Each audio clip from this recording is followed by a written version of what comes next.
സാറേ, ഒടുവിൽ പാലക്കാടും തൃശ്ശൂരും സ്ഥാനാർത്ഥികളായി BJPയുടെ. അതെ, പാലക്കാട് ശോഭാ സുരേന്ദ്രൻ, ഇവിടെ പത്മജ വേണുഗോപാൽ. എന്തായാലും പോരാട്ടം തീപാറും. നല്ല ശക്തമായ ത്രികോണ മത്സരമാണ്. എന്താണ് സംഭവിക്കാൻ പോകുന്നത്?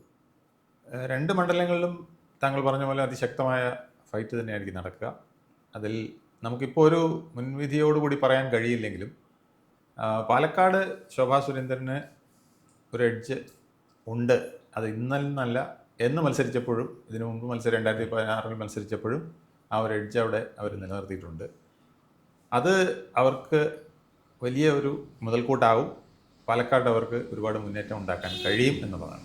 ഇത് രണ്ട് സന്ദേശമായിട്ടല്ലേ വരുള്ളൂ. ഒന്ന് ശോഭയുടെ സ്ഥാനാർത്ഥിത്വം, ഒന്ന് പത്മജയുടെ സ്ഥാനാർത്ഥിത്വം. ഇതിനെ രണ്ടായി കണ്ടു കഴിഞ്ഞാൽ ഒന്ന് ഒരു ട്രഡീഷണൽ വോട്ടിംഗ് പ്ലേസിലേക്ക് അവരവരുടെ ഏറ്റവും വലിയ പടക്കുതിരയെ പാലക്കാട്ടേക്ക് വിടുന്നു എന്നുള്ളതാണ് കാണേണ്ടത്. മറ്റൊന്ന്, അങ്ങനെ ട്രഡീഷണൽ എന്ന് പറയാൻ കഴിയില്ലെങ്കിലും കഴിഞ്ഞ തവണ സുരേഷ് ഗോപി ഏതാണ്ട് 40,000 വോട്ടിന് മേൽ പിടിച്ച ഒരു സ്ഥലത്തേക്ക് കോൺഗ്രസിൻ്റെ ഒരാൾ, പ്രത്യേകിച്ച് കെ കരുണാകരൻ്റെയും ഒക്കെ സാന്നിധ്യം എപ്പോഴും ഉണ്ടായിരുന്ന തൃശ്ശൂർ മണ്ഡലത്തിൽ അങ്ങനെ ഒരു സ്ഥാനാർത്ഥി, എന്ന സ്ഥാനാർത്ഥി വരുമ്പോഴുണ്ടാകുന്ന ഒരു പ്രത്യേകതയും അവിടെയുണ്ട്. ഇതിൽ പ്രധാന ചോദ്യം, VS സുനിൽകുമാർ 2016 7,000 വോട്ടിനാണ് അവിടെ നിന്ന് ജയിച്ചതെങ്കിൽ 2021 P ബാലേന്ദ്രൻ 946 വോട്ടിനാണ് ജയിച്ചത്. അപ്പോൾ ഏതാണ്ട് 10,000 വോട്ടിൻ്റെ 1000 താഴെ ഭൂരിപക്ഷമുള്ള ഇടതുപക്ഷത്തിൻ്റെ കയ്യിലിരിക്കുന്ന അപൂർവം ചില മണ്ഡലങ്ങളിൽ ഒന്നാണ് തൃശ്ശൂർ. അത് ഈ കഴിഞ്ഞ തദ്ദേശ സ്വയംഭരണ തെരഞ്ഞെടുപ്പിലും ഏതാണ്ട് അതുപോലെ തന്നെയായിരുന്നു. പക്ഷേ അവിടെ UDF ആണെന്ന് മേൽക്കോയ്മ കിട്ടിയത്. UDF അവിടെ 8,638 വോട്ടിൻ്റെ ലീഡ് കിട്ടി തദ്ദേശ സ്വയംഭരണ സ്ഥാപന തെരഞ്ഞെടുപ്പിൽ. നേരെ പിക്ചർ മാറി എന്നുള്ളതാണ്. അതിൽ 48,000 പര വോട്ട് UDF പിടിച്ചപ്പോൾ 40,319 വോട്ടേ LDFന് കിട്ടിയുള്ളൂ. സുരേഷ് ഗോപിയുടെ സഹായം പൂർണ്ണമായും ഉണ്ടാവുമെങ്കിൽ താൻ മത്സരിക്കാൻ തയ്യാറാണ് എന്ന് പത്മജ പറഞ്ഞതായിട്ടാണ് വാർത്തകൾ പുറത്തുവരുന്നത്. ഗോപിയേട്ടൻ സഹായിച്ചാൽ എനിക്ക് വിജയിക്കാൻ കഴിയും എന്നുള്ളതാണ് പത്മജയുടെ. അനുകൂല ഘടകങ്ങൾ ഏറെ ഉണ്ട് താൻ. അതെ, ഏറെയുണ്ട് എന്ന് പറഞ്ഞാൽ ലാസ്റ്റ് BJPയുടെ സുരേഷ് ഗോപി പിടിച്ചത് 40,457 വോട്ടാണ്. അപ്പോൾ 40,457 എന്ന് പറഞ്ഞാൽ ഇന്ന് LDF തദ്ദേശ സംവരണത്തിൽ പിടിച്ചതിനേക്കാൾ കൂടുതലാണ് വോട്ട് പിടിച്ചിട്ടുണ്ട്. പിന്നെ ഈ കോൺഗ്രസിൻ്റെ അകത്തുള്ള ഈ ഗ്രൂപ്പ് വഴക്കുകൾ, പക്ഷേ അതാണ് പത്മജയെ പിന്നെ കോൺഗ്രസ് വിടാൻ തന്നെ പോലും പ്രേരിപ്പിച്ചത്. അപ്പോൾ അത് ഇപ്പോഴും വളരെ ശക്തമായിട്ട് നിലനിൽക്കുന്നുണ്ട്. അത് കോൺഗ്രസിൻ്റെ സ്ഥാനാർത്ഥി ആരാണ് അവിടെ വരുന്നത് എന്നുള്ളത് നിർണായകമാണ്. കോൺഗ്രസിൻ്റെ സ്ഥാനാർത്ഥി ഒരു പക്ഷേ കോൺഗ്രസ്സുകാർക്ക് സർവ്വസമ്മതനല്ലെങ്കിൽ പത്മജയ്ക്ക് കോൺഗ്രസിൻ്റെ കുറേ വോട്ട് കൂടെ ലഭിക്കാം. അങ്ങനെയാണെങ്കിൽ പത്മജയുടെ വിജയം സാധ്യമാണ്. അതേസമയം കോൺഗ്രസ് പത്മജയെ തോൽപ്പിച്ചേ അടങ്ങൂ എന്ന് പറഞ്ഞ രീതിയിൽ ഒരു കൂട്ടായ്മ ഉണ്ടാക്കുന്ന ഒരു തുറുപ്പ് ചീട്ടിനെ ഇറക്കിയാൽ തദ്ദേശ സ്വയംഭരണ സ്ഥാപനങ്ങളിൽ ആ തെരഞ്ഞെടുപ്പിൽ കിട്ടിയ 8,000-ഓളം വോട്ടുകൾ ആ സ്ഥാനാർത്ഥിക്ക് പിടിക്കാൻ സാധിച്ചേക്കാം. അപ്പം അങ്ങനെ വരികയാണെങ്കിൽ പത്മജയുടെ നില പരിഗണിക്കാവും. പക്ഷേ എനിക്ക് തോന്നുന്നത് ഈ പത്മജ ഈ 2 ആഴ്ചക്കാലം മൗനമായി നിന്നത് ചില നീക്കുപോക്കുകൾക്ക് സാധ്യതയുണ്ടോ എന്ന് തിരക്കാനായിരുന്നു. അപ്പോൾ അതിനുശേഷമാണ് വാസ്തവത്തിൽ സുരേഷ് ഗോപിയുടെ പരസ്യമായി സുരേഷ് ഗോപിയുടെ പേരാണ് പറഞ്ഞിരുന്നെങ്കിൽ കൂടിയും ഈ അകത്തളങ്ങളിലൊരു ചർച്ച ഒരുപക്ഷെ നടത്തിയിട്ടുണ്ടാകണമല്ലോ. അല്ല, BJPയെ സംബന്ധിച്ചിടത്തോളം പത്മജ വിജയിക്കണം എന്നുള്ളത് അവർക്കൊരു നിർബന്ധമുള്ള കാര്യമാണ്. കാരണം കോൺഗ്രസിൽ നിന്ന് പ്രത്യേകിച്ച് കരുണാകരൻ്റെ മകൾ എന്ന നിലയിൽ ഒരാൾ ഇങ്ങോട്ട് വരുമ്പോൾ അവരെ എവിടെയെങ്കിലും നിർത്തി തോൽപ്പിക്കുന്നതല്ലല്ലോ BJP കൊടുക്കാൻ പറ്റുന്നൊരു മറുപടി. ഇങ്ങനെ കോൺഗ്രസിൽ നിന്ന് ആരെങ്കിലും വന്നാൽ അവരെ ഞങ്ങൾ വളരെ പ്രാധാന്യത്തോടു കൂടി കാണുകയും അവർക്ക് വിജയത്തിനുള്ള എല്ലാ സൗകര്യങ്ങളും ഞങ്ങൾ ഒരുക്കി കൊടുക്കുകയും ചെയ്യും എന്ന് പറയത്തക്ക വിധത്തിൽ തൃശ്ശൂർ പിടിക്കാനാണ് BJP മുന്നോട്ട്. അത് കേരളത്തിൽ നിന്നുള്ള ഓരോ നേട്ടവും ദേശീയ തലത്തിൽ പോലും ശ്രദ്ധയാർഹിക്കുന്ന വിധത്തിൽ BJP അത് കൈകാര്യം ചെയ്യുന്നു. ഇപ്പോൾ തിരുവനന്തപുരം കോർപ്പറേഷൻ്റെ കാര്യമായി ഇപ്പോൾ ഈ പത്മജ BJPയിലേക്ക് വന്നതുപോലും നാഷണൽ ലെവലിൽ അവർ ഡിസ്കഷനിലേക്ക് തീർച്ചയായും. അപ്പോൾ വിജയിക്കും കൂടി ചേർന്ന് സ്വാഭാവികമായിട്ടും അതിൻ്റെ ഒരു ബെനിഫിറ്റ് ഉണ്ടാവും. ഒരു സ്റ്റാർ മണ്ഡലമായിട്ട് തന്നെ ഇത് തൃശ്ശൂർ നിൽക്കാനും ഉള്ള സാധ്യത കൂടുതൽ. ഈ വോട്ടിംഗ് ശതമാനങ്ങളും വെച്ച് നോക്കുമ്പോൾ സാർ നേരത്തെ പറഞ്ഞ പോലെ ഗുണകരമായി തന്നെയാണ് വന്നിട്ടുള്ളത്. വളരെ ഗുണകരമായിട്ടാണ് നിൽക്കുന്നത്. അതിൽ പേടിക്കേണ്ട കാര്യങ്ങളില്ല. പത്മജ തന്നെ മുമ്പത്തെ റെക്കോർഡ് എന്ന് പറഞ്ഞാൽ 2021 43,317 വോട്ട് പിടിച്ച സ്ഥലമാണത്. CPI നല്ല ശക്തമായ വേരുള്ള സ്ഥലമാണ്. CPI വേരോട്ടം നല്ലപോലുള്ള സ്ഥലമാണ്, അത് യാതൊരു സംശയവുമില്ല. പക്ഷേ മോശപ്പെട്ട ആണ് സ്ഥാനാർത്ഥി എന്നുള്ളത് കൊണ്ടാണ് ചിലപ്പോൾ അതെങ്ങനെ പോകും എന്നുള്ളത് കണക്കാക്കേണ്ടത്. ഇനി തിരിച്ച് പാലക്കാടേക്ക് വന്നാൽ CPIയുടെ വോട്ടിൽ ചോർച്ച വന്നാൽ അത് പത്മജയ്ക്കായിരിക്കും. പക്ഷേ CPIയുടെ ഭാഗത്ത് അങ്ങനെ ചോർച്ച വരുമ്പോഴെന്നുള്ള ഭാഗം കോൺഗ്രസിന്റെ ഒരു സ്ഥാനാർത്ഥിക്ക് വോട്ട് ചോരുന്നതിനേക്കാൾ കൂടുതൽ CPIയുടെ സ്ഥാനാർത്ഥിയിൽ നിന്ന് വോട്ട് കൂടുതൽ പത്മജയ്ക്ക് വേണ്ടി ചോരാൻ സാധ്യത കൂടുതലാണ്. ചിലപ്പോൾ ഞാൻ പറയുന്നത് ഒന്ന് സാറി പറഞ്ഞതുപോലെ CPIയുടെ വോട്ട് ചോർച്ച ഉണ്ടാവുമെങ്കിൽ അത് ഇനി രണ്ട് പിന്നെ കോൺഗ്രസിൽ തന്നെ അതൃപ്തരായ ആൾക്കാരുടെ ഒരു വിഭാഗത്തിൻ്റെ വോട്ട് പത്മജയ്ക്ക് കിട്ടാനുള്ള സാധ്യതയുണ്ട്. പിന്നെ BJPയുടെ പ്ലസ്, പിന്നെ ശക്തമായ ഒരു ഭരണവിരുദ്ധ വികാരം ഇവിടെ. അതാണ് ഏറ്റവും വലിയ പ്രധാനം. ഭരണവിരുദ്ധ വികാരം എന്ന് പറയുന്നത് ഇന്നിപ്പോൾ പൊന്നിന്മേൽ കുരു പോലെ നിൽക്കുന്ന സമയമാണ്. കാരണം ഭരണവിരുദ്ധ വികാരവും അതിന് പുറമെ അയ്യപ്പ കോപവും കൂടെ ഒന്നിച്ച് നിൽക്കുമ്പോൾ തൃശ്ശൂർ പോലുള്ള ഒരു മണ്ഡലം വളരെ പ്രധാനമാണ്. വടക്കനാഥന്റെ മുമ്പിൽ നടക്കുന്ന ഒരു പൂരമാണ് ഈ ഇത്തവണത്തെ ഈ ഇലക്ഷൻ. അത് വളരെ നിർണായകമായിരിക്കും എന്നുള്ളതിന് യാതൊരു സംശയം. പിന്നെ നമ്മൾ നേരെ പാലക്കാടേക്ക് വന്നാൽ പാലക്കാടേക്ക് എന്താണ് പാലക്കാട് സ്ഥിതി? പാലക്കാട് അതൊരു BJP മണ്ഡലം തന്നെയാണ്. പക്ഷേ പലപ്പോഴും ഷാഫി പറമ്പലിന് വേറെ ഒരു സെഗ്മെൻറ്റിൻ്റെ വോട്ടും കോൺഗ്രസിൻ്റെ ട്രഡീഷണൽ വോട്ടും കൂടെ പിടിക്കാൻ കഴിയുന്നത് കൊണ്ടാണ് അവിടെ ഷാഫി വിജയിച്ചു വന്നിരുന്നത്. എന്നാൽ കഴിഞ്ഞ തവണ ഇതിനെല്ലാം വ്യത്യസ്തമായിട്ട് രാഹുൽ മാങ്കൂട്ടത്തിൽ ഒരു വലിയ മുന്നേറ്റം തന്നെയാണ് നടത്തിയത് എന്നുള്ളതിന് യാതൊരു സംശയവുമില്ല. 3859 വോട്ടിനാണ് ഷാഫി പറമ്പിൽ ജയിച്ചതെങ്കിൽ 19,000-ൽ പരം വോട്ടിൻ്റെ ഭൂരിപക്ഷത്തിലാണ് രാഹുൽ മാങ്കൂട്ടത്തിൽ വിജയിക്കാൻ കഴിഞ്ഞത്. അതൊരു വലിയ റെക്കോർഡാണ്. പക്ഷെ അതിനി ഉണ്ടാക്കാൻ കഴിയുമോ എന്നുള്ളത് എനിക്ക് തോന്നുന്നു. ഷാഹുലിൻ്റെ പിന്നെ ഷാഫി പറമ്പിലിൻ്റെ ഒരു 17,000 ഭൂരിപക്ഷം കിട്ടിയിരുന്ന സാഹചര്യം ഉണ്ടായിരുന്നു. അതെ, അത് വീണ്ടും കുറഞ്ഞു വരുന്ന സാഹചര്യത്തിലാണ് രാഹുൽ മാങ്കൂട്ടത്തിൽ വരികയും ഇതിനെ വീണ്ടും വലിയ ഭൂരിപക്ഷം. പക്ഷെ അതിനിടയിലാണ് കളികളെല്ലാം മാറി മറിയുന്നത്. തീർച്ചയായിട്ടും കൃത്യമായി രാഹുലിനെതിരെ ആരോപണങ്ങൾ വരുന്നു. അത് പക്ഷെ അതെങ്ങനെ പിന്നെ മണ്ഡലത്തിൽ പൂർണ്ണമായി പ്രതിഫലിക്കുന്നു എന്നുള്ളതും കൂടി ഈ തെരഞ്ഞെടുപ്പിലൊരു ഘടകമാവും. ഇത്തവണ രാഹുൽ പക്ഷേ ചിലപ്പോൾ അവിടെ ഒരു സ്വതന്ത്രനായി വന്നേക്കാമെന്നും കേൾക്കുന്നു.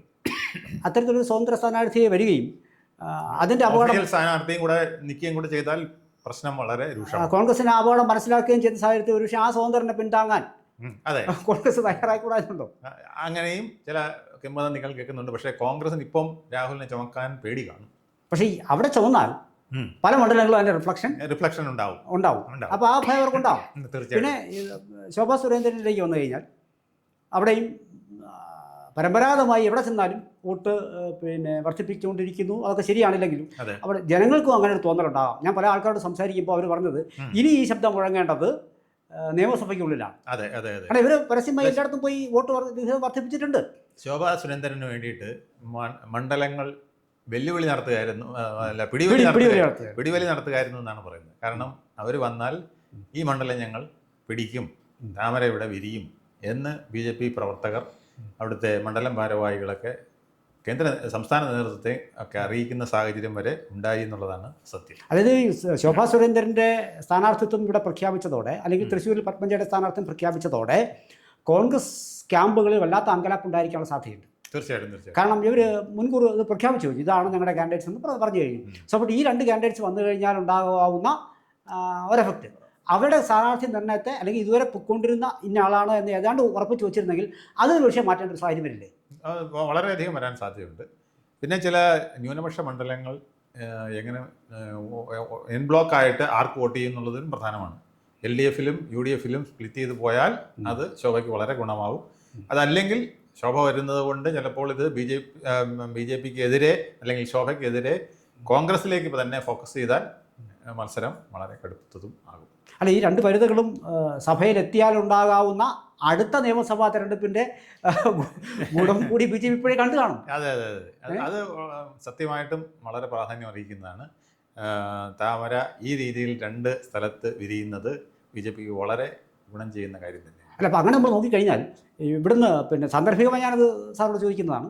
ഇവിടുന്ന് ജയിക്കാതിരിക്കാം, തെരഞ്ഞെടുപ്പാണ്, ജനങ്ങളുടെ മനസ്സിലാക്കാൻ ഒന്നും അറിയാൻ കഴിയില്ല.